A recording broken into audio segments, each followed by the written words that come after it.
Opening. Three pictures appear. One is of a woman giving a presentation behind a podium. Another photograph depicts two people engaged in a conversation. The other photograph is of a man explaining something to another man. The title reads Access Ed Project 2008 2-Day Symposium. Title transition to the next sequence of text. Access Ed Conference on Universal Design in Higher Education and Beyond. Milwaukee, Wisconsin, September 25th and 26th, 2008. Keynote speaker, Cheryl Bergstaller. Plenary, Universality of Captioning, Virginia Shivarina. Video fades to black. Planning for Accommodations, Cheryl Bergstaller. Dr. Bergstaller standing behind a podium talking to the audience. So back to planning for accommodations. Accommodations I think of as that part, when you plan for them, as really part of universal design. In that facility may not be totally accessible as you currently design it. And so how are people going to know how to ask for an accommodation, and how are the staff going to know what to do when that happens?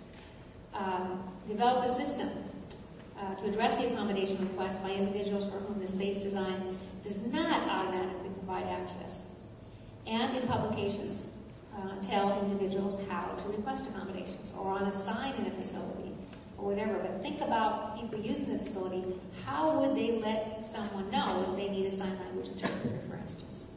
Which is a good example of an accommodation in that it isn't reasonable in this day and age to hire a sign language interpreter for every presentation we give as an aspect of universal design.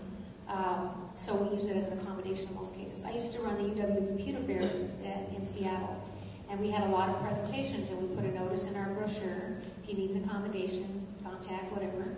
And often the accommodations were for sign language interpreters. But we always had a big keynote address in a very large auditorium, and I always provided a sign language interpreter for that presentation, regardless if we received any requests for accommodations, for a sign language interpreter in this case. But the smaller presentations, someone would have to ask for them. So there's always this balancing act between what is part of universal design and what should be provided as an accommodation. The R2D2 Center logo appears. Below reads, copy and distribute freely, but use in its entirety and do not alter. Access Ed Project, copyright 2009, Rehabilitation, Research, Design, and Disability, R2D2 Center. Please visit us at access-ed.r2d2.uwm.edu.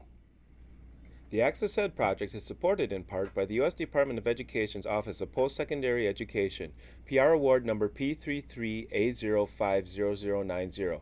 The Access Ed documents contained in this video are those of the grantee and do not necessarily reflect directly on the U.S. Department of Education.